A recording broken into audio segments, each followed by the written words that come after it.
Hi everyone, welcome to the channel today. I have a bit of a topic to go across today. It was actually given to me in the YouTube comments by one of you guys, and that's what happens when you're bored of your character in a D&D game. Like what can you do to bring some life back into whatever you're playing? And there's a couple reasons I feel like you could be bored with a character. Maybe the class doesn't exactly work how you thought it would. Maybe the RP isn't going how you thought it would. Maybe their personality just isn't something that you get along with. You know, there's a slew of things that can cause that issue of feeling a little bit bored with the character. And I think all of it comes down to one simple thing that you can do to get right on track to start playing your character again and enjoying them. And this happened to me myself in one of our streamed games over on Arcane Arcade. So I'm going to take you through that quick process. And it starts with this, guys. You need to talk to your dungeon master.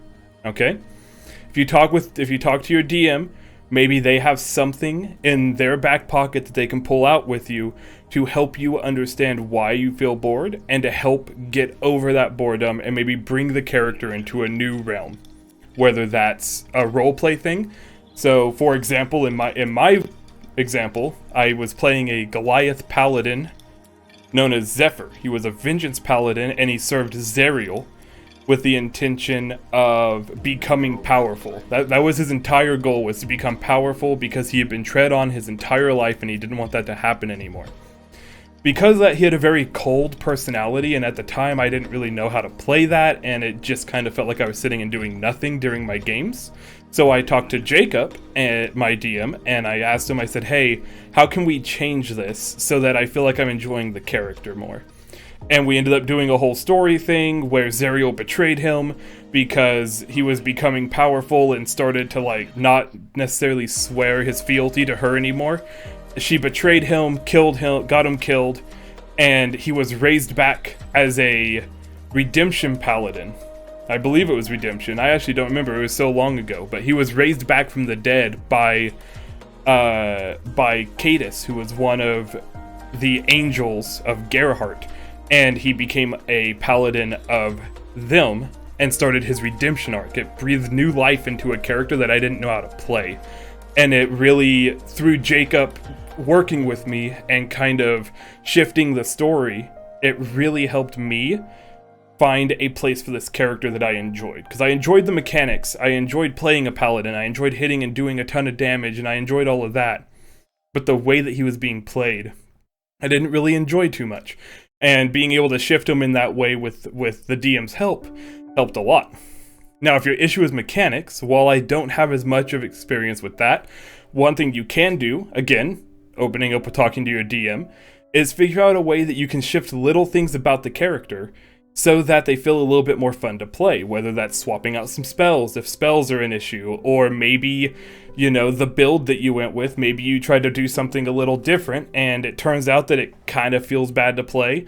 Like maybe you didn't put a lot of wisdom in your druid and it turns out that that kind of doesn't feel good and you kind of want to shift back to that. Maybe you can talk to your DM and see if maybe, you know, you can move a few ability score points over, because really, in the grand scheme of things, that's not that big of a deal, and it's a much less of a deal than it is to completely eliminate the character from the game and bring in a new character.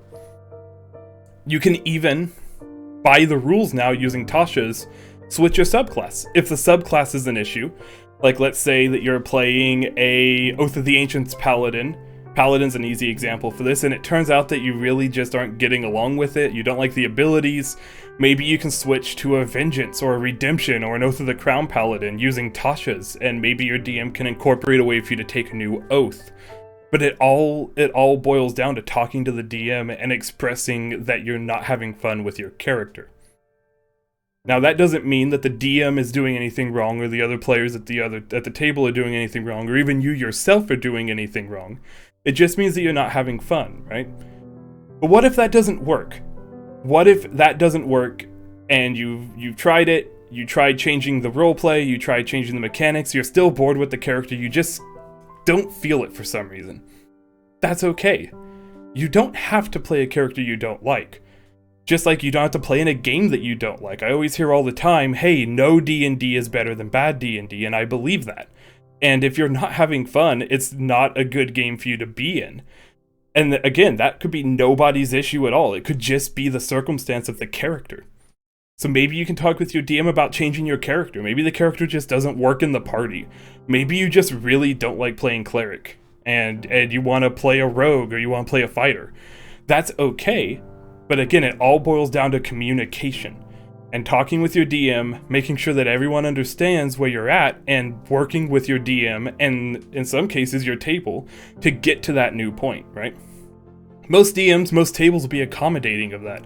Most of the time, unless you're playing Adventurers League or maybe in an online game with a bunch of random people, if you're playing with your friends, they're not playing to have this core group of characters that you've had since, game 1 and you're in game 10 and, you're not having fun. They're not going to say, oh, well, you got to keep playing that because, sorry, you're the token healer, or you're the rogue who's gonna Thieves' Tools check if you're not around. Like, they're not gonna say that. They want to be there to have fun playing the game with you. And they want you to have fun playing the game with them. That's what Dungeons & Dragons is. And I know I kind of always end all of my videos by saying this, but it's a storytelling game, right? And you tell that story either through combat with mechanics or through roleplay, again, with dice rolls, but through telling a story with your friends at the table and the DM, who's probably also your friend. You're working together to tell a story. And whether that's mechanically based, combat based, roleplay based, if you're not having fun, then someone at the table isn't having fun, and that has to be fixed. If it's because of boredom, that's okay. The game is about having fun, and that includes you having fun.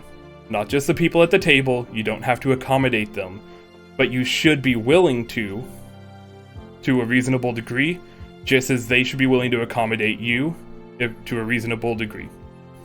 I hope that helps issues that you've had with character boredom. I hope that gives you a few things you can talk about with your DM. Changing small things, see if that works. If that doesn't work, then go the extra step. And I'm sure your tables will be fine with it. That's the end of the video, proper. But before you go, I have to let you guys know, I've started a Ko-fi or Ko-fi. It's a website where you guys can donate to buy me a coffee, or in this case, buy me a set of dice. It's essentially a way for you to support content creators just a little bit more if you guys are willing and able. I would really appreciate it. Obviously, this is still just a soft channel starting to grow a little bit, and the more we grow and the more you guys are able to support in whatever way you can, it helps me make this something that I can do more and I can release more content for you all. So if you're able and willing, you're enjoying the content, I would love it if you guys could support me there. If not, for whatever reason, that's completely fine. You can like and subscribe if you're willing, if you liked the video. And you can go check out Arcane Arcade Official over on Twitch. I stream video games there from time to time. We play Dungeons & Dragons, me, Jacob from XP to level 3, and our friends. We play Dungeons & Dragons games on Fridays. I play video games other days. Sometimes Jacob and the rest of the crew joins in. It's a lot of fun. Go check that out on Twitch or YouTube. And that's the end of the video for real this time. See you guys next time.